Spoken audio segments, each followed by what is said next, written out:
नमस्कार, T news live में आपका स्वागत है। मैं हूं आपके साथ तृप्ति श्रीवास्तव।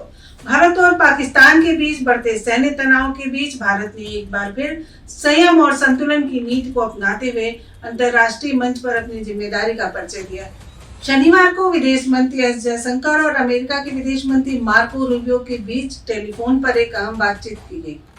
इस बातचीत के दौरान दोनों देशों के बीच चल रहे सैन्य तनाव पर चर्चा की गई। विदेश मंत्री एस जयशंकर ने सोशल मीडिया पर पोस्ट कर कहा कि भारत का दृष्टिकोण हमेशा से ही संतुलित और जिम्मेदाराना रहा है और आगे भी ऐसा ही रहेगा।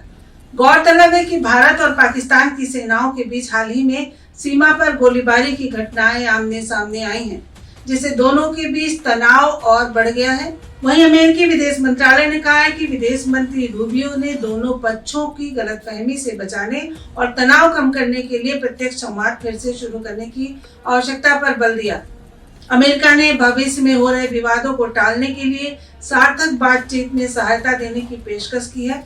फिलहाल दुनिया की निगाहें इस तनावपूर्ण स्थिति पर टिकी हुई हैं। ऐसे में भारत का शांत और जिम्मेदाराना रुख क्षेत्रीय स्थिरता के लिए बेहद महत्वपूर्ण माना जा रहा है। भारत और पाकिस्तान के मध्य जारी सैन्य संघर्ष के बीच विदेश मंत्री एस जयशंकर ने शुक्रवार को अपने ब्रिटिश समकक्ष डेविड लेमी से फोन पर बात की और उनसे कहा कि आतंकवाद के खिलाफ कतई बर्दाश्त न करने वाली नीति होनी चाहिए। दिल्ली और इस्लामाबाद के बीच तनातनी कम करने के भारत के राजनीतिक साझेदारों की कोशिशों की पृष्ठभूमि में यह बात हुई।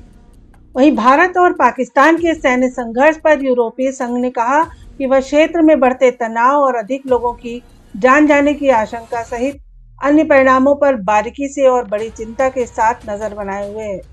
कहा कि ईयू दोनों पक्षों से संयम बरतने, तनाव कम करने और नागरिकों के जीवन की रक्षा करने के लिए हमलों से बचाने का आह्वान करता है। उन्होंने भारत द्वारा किए गए कार्रवाई को भारत के विरुद्ध पाकिस्तान की उकसाने वाली सैन्य कार्रवाई के जवाबी कार्रवाई के बारे में बताया। उन्होंने कहा कि भारत की जवाबी कार्रवाई लक्षित और संतुलित है। इसके साथ ही एस जयशंकर ने भारतीय सेना के एक्शन को मिले ग्लोबल सपोर्ट पर जवाब दिया कि जिन्होंने हमारी कार्रवाई को समझा